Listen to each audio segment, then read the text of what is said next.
The next principle that we will be looking at in this series of lectures on the principles of strategy is the principle of maneuver, otherwise known as the principle of mobility. And you'll see it listed in the literature in different ways. Let me go ahead and define this principle. Maneuver, or mobility, can be understood through the command place the opposing force in a disadvantageous position through the flexible application of operational power. Again, place the opposing force in a disadvantageous position through the flexible application of operational power. Well, what does this mean? This means that in the use of the resources that we have, whatever is the source or sources of the opposing force that we're dealing with, and I don't want you necessarily to think of this as an enemy, although in a business context, if you're competing with another company, yes, this might very well be that sort of situation. But however you are working through this problem, whether it's a team of people that you're dealing with, or whether it's just a collection of emerging realities that come out of a certain situation. Your enemy, in a sense, can be a person, but it may not be a quote enemy at all. It may be just a situation that you're dealing with in your environment. What you have to do is see how to place that particular enemy, situation, problem in a disadvantageous situation and you in an advantageous situation. Now this can be done through a number of ways, but and some of the other principles that we'll be looking at, or that we have already looked at, are ways of doing this. But what I want you to see is the necessity of placing yourself in an advantageous position and placing the opponent, the opposing force, in a disadvantageous position. What do I mean by this?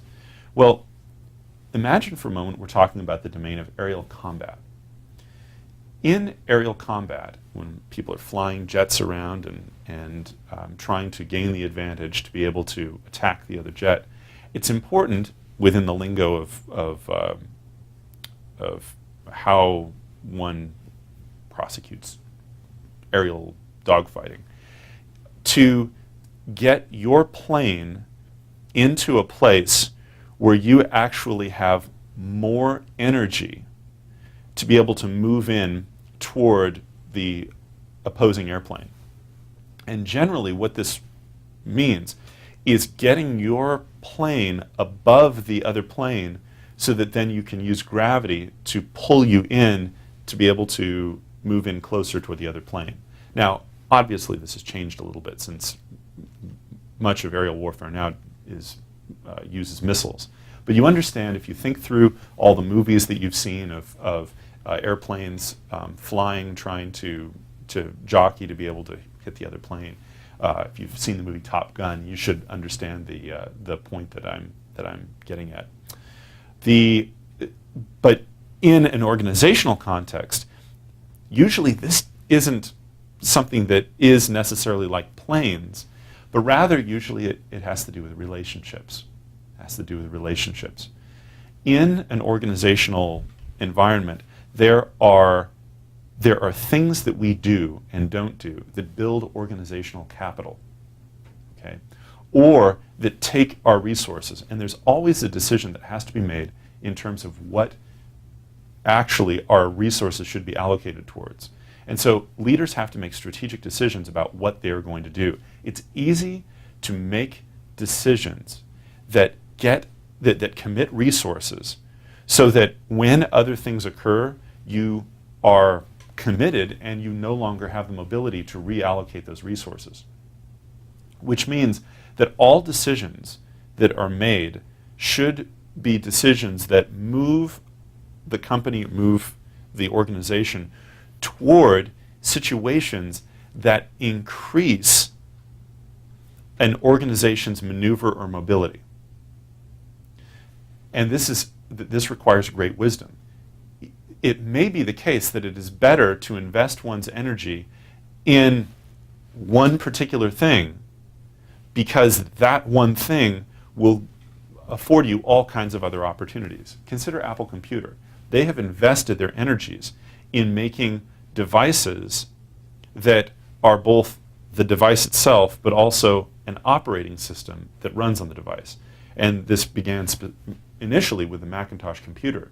But because of this, they have these computers that run really well, where the software and the hardware work together.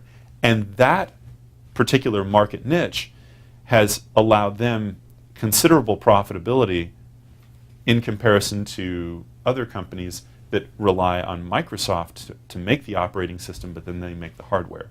Okay?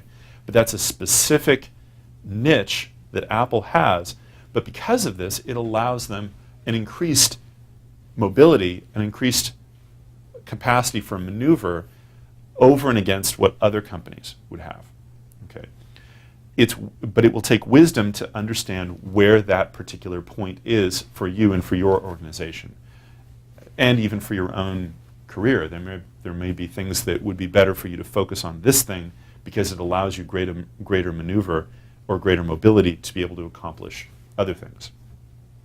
And let me conclude my explanation of this principle with what Jim Collins in his book Good to Great calls the don't do list.